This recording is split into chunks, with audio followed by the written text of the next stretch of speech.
Hello, everybody, and welcome into the Mountaineers Now postgame show presented by Country Roads Air Duct Cleaning.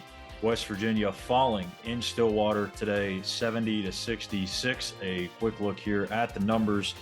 Kirk Kriisa goes for 21 points. He was hot from three-point range, 6 of 8. Quinn Slazinski also did his thing from deeps, going 4 for 6, 18 points. Brandon Garrison, the leading getter for the Cowboys, with 20 points, 5 boards, and 4 assists.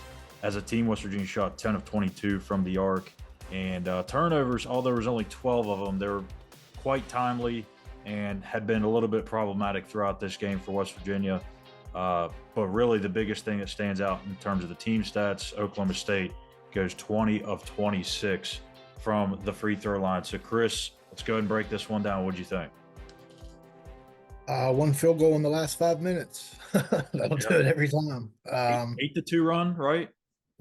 You can't finish games like that. I'll just go on positive. Obviously, they didn't finish down the end, but hey, they matched the energy at the beginning, kept pace with them, didn't go down double-digit lead, and gave themselves a chance down the stretch. Just didn't convert. Probably defensively a little slow. Oklahoma State took advantage of it, took advantage of Jesse a little bit with his hurt wrist. Sent him to the free throw line at times, and he obviously struggled from the free throw line. So it's just really what sticks out to me is that one field goal. Pat Sumnick lay in. It was actually a goaltending as well. So when you can't convert down the stretch, you're not going to win games. Oklahoma State definitely gave them every opportunity down the stretch because they weren't exactly laying the world down the fire, on a fire down the last 5 minutes as well. So one of those days, they gave themselves a chance. You can take the positive way that they actually played hard and with intensity throughout the game, just couldn't convert in the end. And that's the most frustrating thing about this team. Like, they give max effort almost every single night, and it's just one thing after another, whether it was the eligibility issues or suspensions or guys being hurt. And then this is the first game where you have the full boat back together, and it's just a little dry spell at the end of the game that keeps you from winning it. And when I look at the box score here, I didn't even realize this. Kirk Kriisa had 21, as we already mentioned. The rest of the starting 5 had a combined 12 points.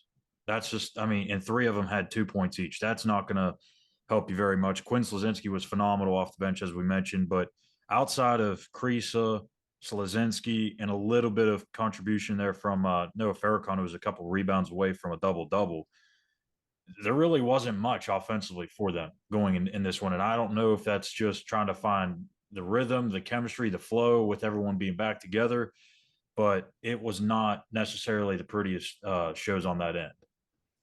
No, but I thought they moved the ball better. Turnovers still a little bit of an issue, but they moved. They gave themselves good looks. They gave Kriisa too much room, and he converted. So it really is just came down the stretch. Like you need more offensive output, but everyone's keying on Battle. I'm not giving him much space at all. Credit to him for not forcing a bunch of shots and letting Slazinski and Kerr work. Noah Farrakhan had a nice game, had some nice buckets. So I think you're getting a better team effort. Anything I'd like to see is Jesse not play as much. Knew he's probably going to struggle.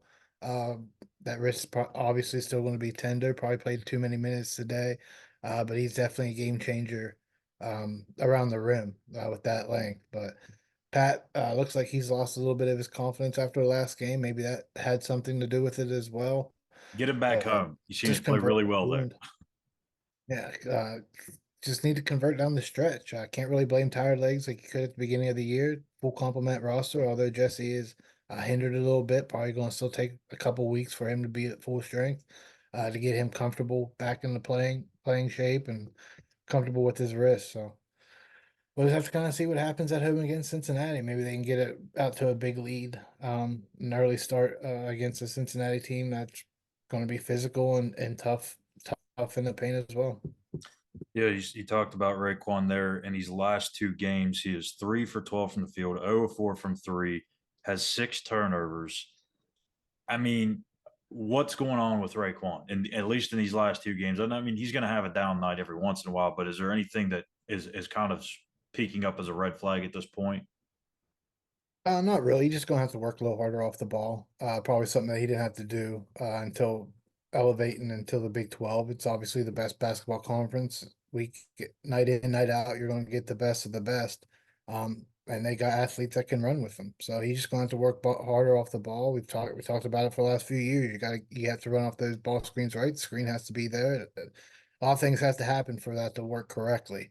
If you run wide on a screen, they're going to be able to slip right by, and you're not going to have any space at all. So he's just going to have to work a little harder off the ball, and that way he's not going to have to force up shots. He definitely forced up some, but he makes a lot of those shots. So I just kind of credit him for not forcing the issue uh, on the offensive end. But he's just going to have to find ways to get him the ball and maybe some double screens, something to get him some open looks, especially around the perimeter.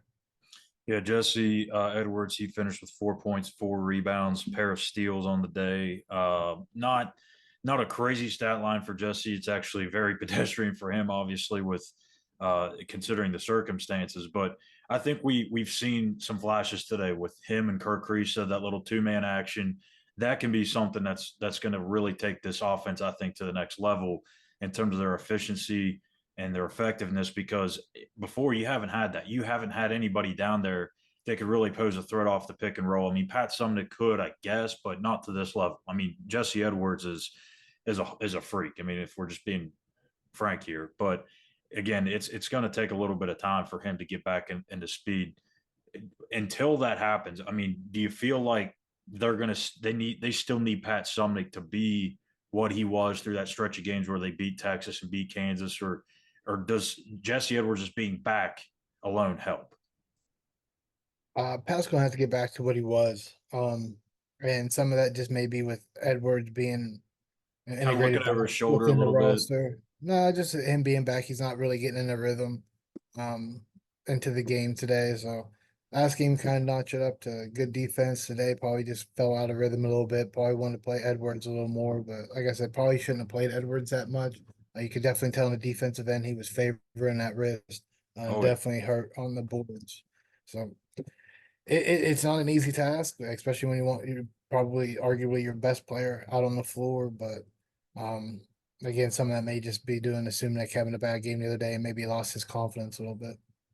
Yeah, well, I mean, we talked about it. I believe after the Kansas game, look, you have this little stretch here where things get lighter in the schedule against UCF and Oklahoma State, Cincinnati.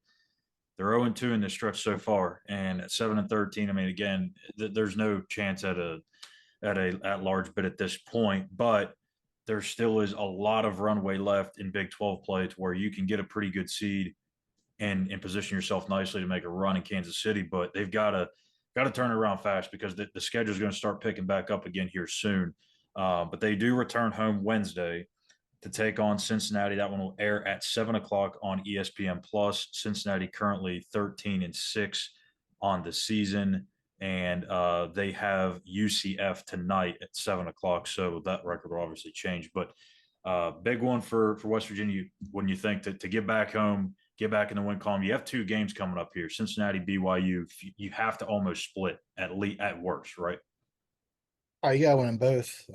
Still think they could get an at-large bid, but man, the losses you could probably gonna lose one or two more games, and you still got to do some damage in the Big 12 tournament. Yeah. So they've got a lot of work to do, and this lighter load. I don't know if it's really a light. Yeah, technically, I guess it's a lighter load, but it's going to be a battle each and every night. And hopefully, Jesse's wrist didn't get too banged up today, and he can heal and feel more comfortable Tuesday, and kind of get him back in a rhythm and Pat in there for a good 15, 20 minutes of what he was doing, and it will open things up on the outside when you can have a little bit of scoring in the paint. It happened with Creasa today.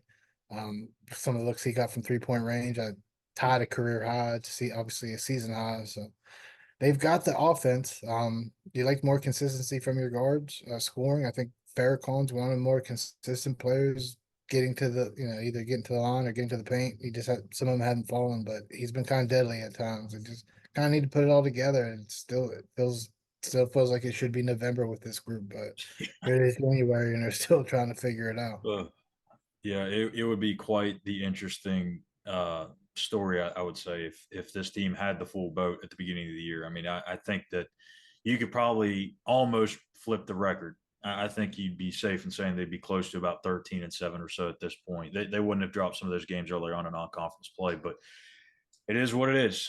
The margin for error right now is razor thin for this group. Again, they play Cincinnati back at the WVU Coliseum on Wednesday at 7 o'clock. We'll have the coverage for you leading up to that one and also after here on the Mountaineers Now postgame show presented by Country Roads Air Duct Cleaning. Take me home to comfort. For Christopher Hall, I'm Schuyler Callihan. We thank you guys for tuning in, and make sure you hit that subscribe button at Mountaineers Now on YouTube. Give us a like and a follow on X at the same handle, and we'll be back Monday morning for an episode of Between the Years.